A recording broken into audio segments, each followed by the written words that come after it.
Oh, alright guys. Let's see what we can get into. See if we can do this actually this time. It's my third time shooting this. Ugh. Okay. Alright. Hey heroes, this is Cody from ComicsDown, your blue-collar Texan talking comics. So let's get into it. Today was a Sunday Funday haul. So, let's see what we got. Alright. Video brought to you by coffee and nicotine. Alright. First off, we have David Finch. Flash number 43. This is a newer one. Picked this up the other day. I saw the cover and I liked it a lot. I have a hard time turning down anything that's David Finch. So, but really beautiful cover with Flash and Grodd fighting there. Very cool, very cool. Next up, we have another David Finch cover, and this is Brightest Day number 1, and this came after Darkest Night. This is kind of unusual because a lot of times David Finch, like a lot of his art has, and it's really dark, and he uses shadow, a lot of shadows and stuff like this. And this is not your typical David Finch piece, This is using kind of the exact opposite. It's actually using a really bright light source shining out there. Instead of him using the shadows, he's using the light sources. Point of interest. Next up, we have some older David Finch, and this is Tales of the Witchblade number 2. Pretty neat. Got the Witchblade chick on horseback there. It's raring up. I like that. I like that picture a lot. Alright, let's go into some Jim Lee goodness. I think this first one's Brett Booth, though. Yeah, this is or actually it's Alex Garner. And this is Wildcats number 0 from Image Comics. The Covert Action Teams, Wildcats. I've been getting as much Wildcat stuff as I can lately. I don't know, for some reason I'm drawn to it. I'm drawn to it, Jim Lee. You got a winner there. Next up, this is a Jim Lee cover, Wildcats number 3. I don't know. I love the way he draws, like just all the characters. It's so chaotic. You just gotta really look in there and see what's going on. And they're fighting Brigade in this. I guess this was a crossover issue where they're fighting the Brigade. Next up, we have Jim Lee cover, and this is, well, actually I accidentally got 2 copies of this. Wildcats number 4. You got Warblade, Spartan, and Zealot on the cover there. Next up, we have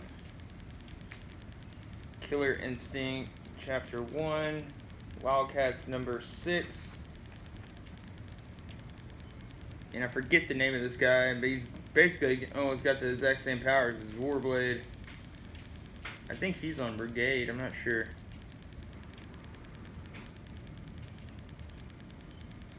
I know this chick here's got these 2 guys at each other's throats, I know that. Next up, Killer Instinct number 3.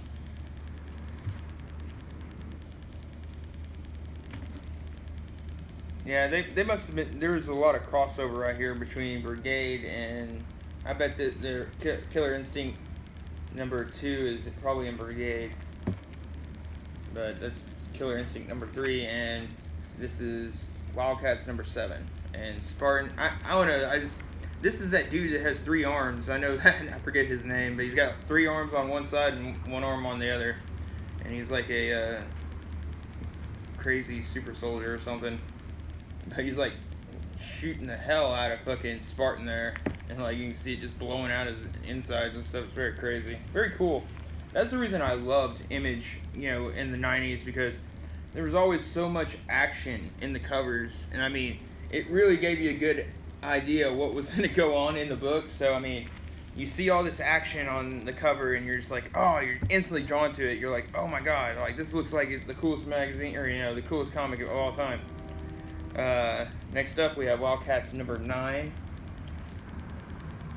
I mean, look at them all getting, electrocuted or whatever. You got Zealot, Spartan, Warbird, Voodoo. They're all getting freaking electrocuted by this dude in the middle there. I mean, it's crazy. And this is the last of the Wildcats. Some more Jim Lee goodness, and Wildcats number 13. And you got Grifter there, and him and Zealot look like they've gone through the ringer there, battling somebody. Might have been battling themselves. I don't know. Sometimes that happens on teams. Sometimes you're at each other's throats. Next up, we have an Andy Kubert cover. And this is Amazing Spider-Man Renew Your Vows, number 1. And I've heard a lot of mixed things about this. I haven't read any of it. I just saw it there, and I thought this was a cool, wholesome looking cover. And it just looked, it was a very sweet looking cover. You got Mary Jane, Peter, and their kid just sitting there. I don't know, it was very cute. It reminded me of the wedding issue, with the Spider-Man head in the background there. Next up, we have Star Wars Darth Vader number 1. And it's a very cool cover. I don't know who did it though. Not sure who exactly did the cover for this.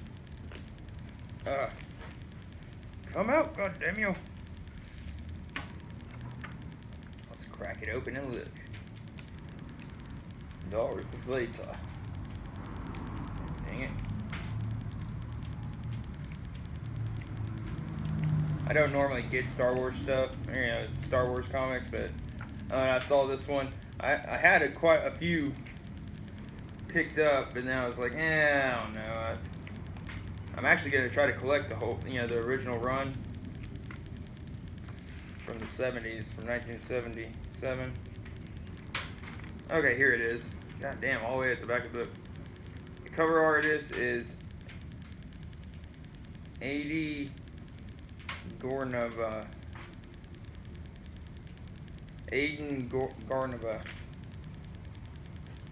Never heard of him. Beautiful cover though. Very cool looking.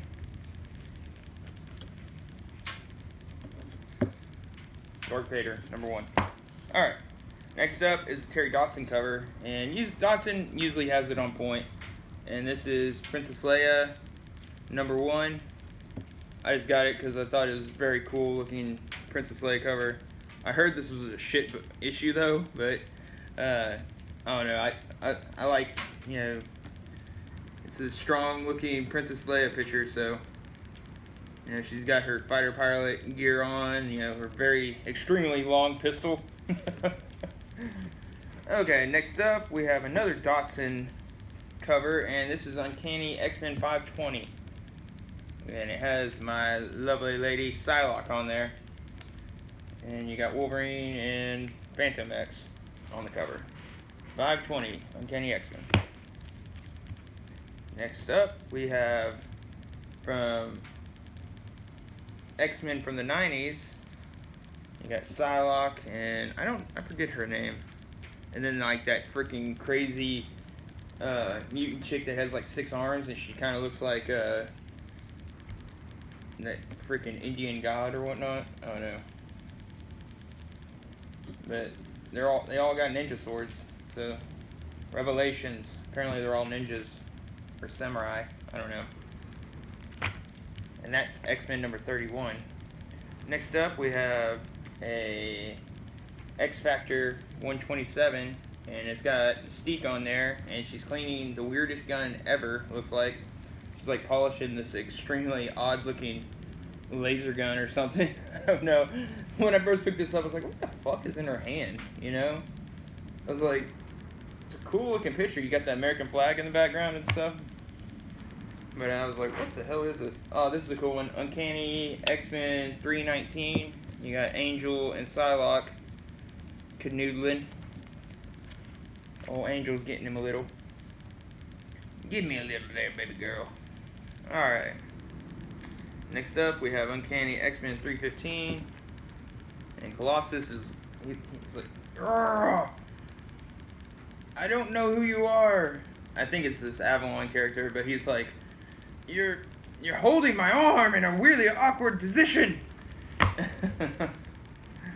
Okay. And I need to wipe. Where the hell's my little rag? Bitch. Lost it. Oh, here it is. Ugh.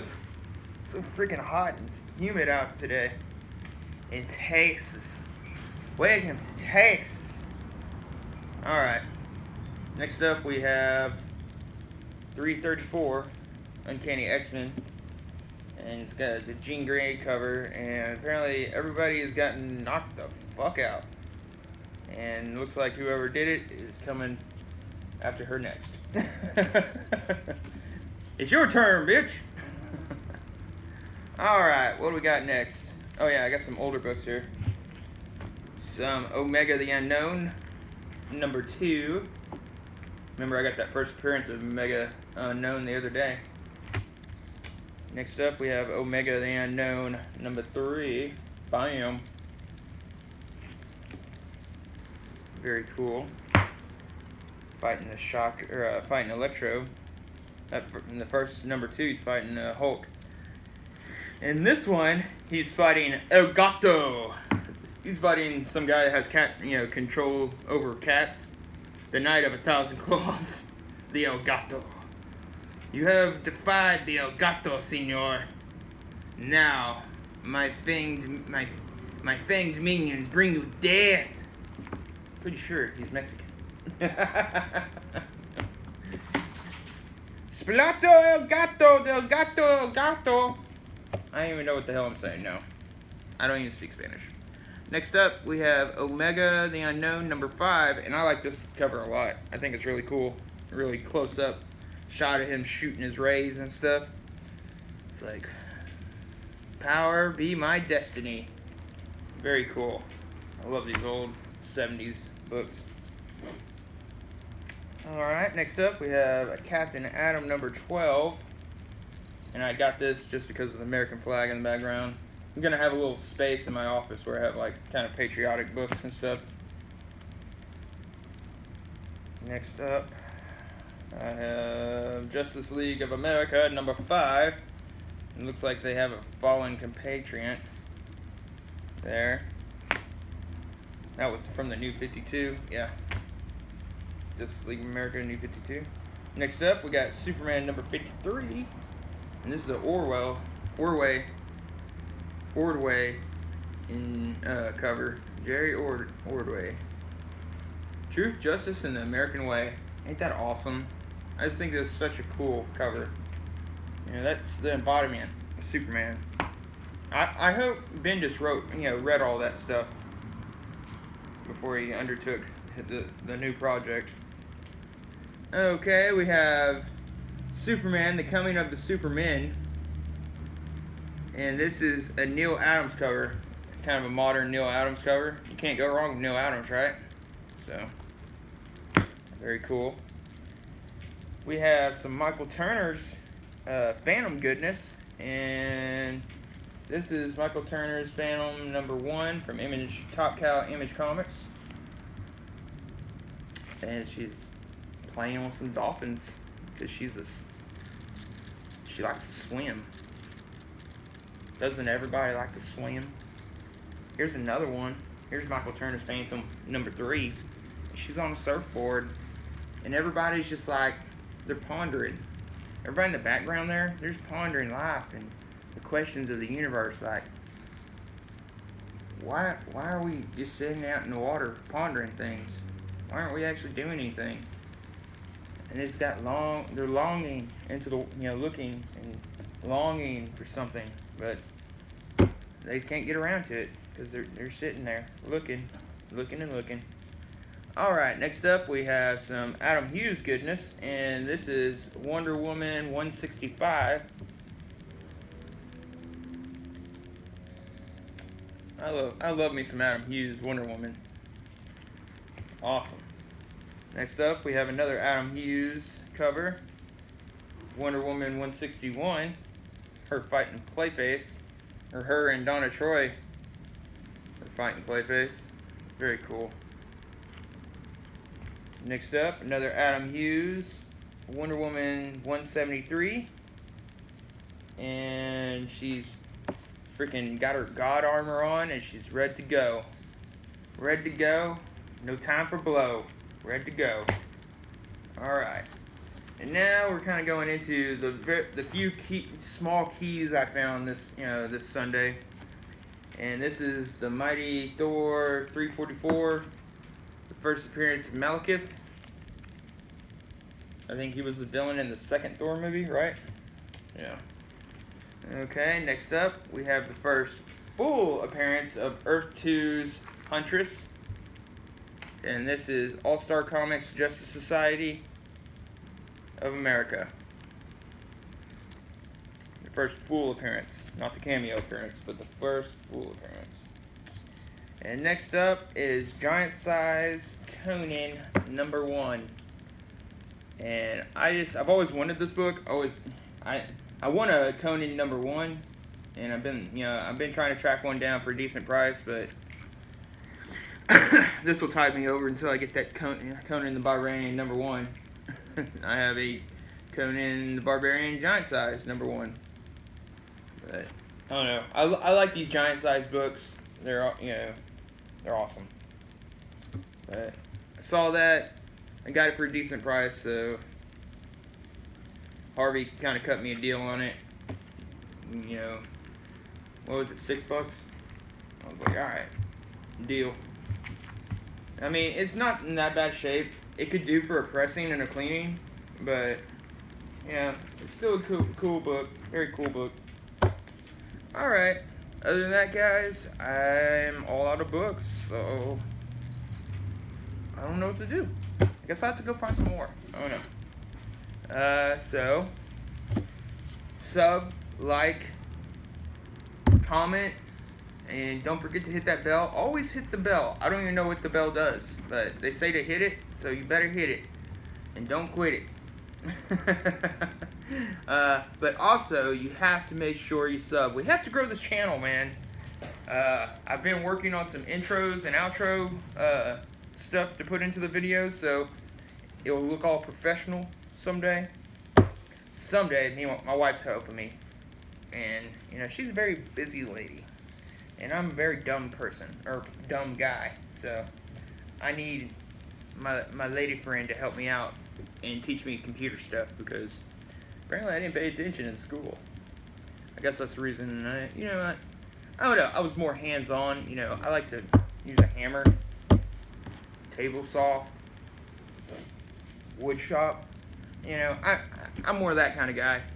But I'm learning. So learn with me. Come with me. Experience things with me. Thank you, guys. Have a good day.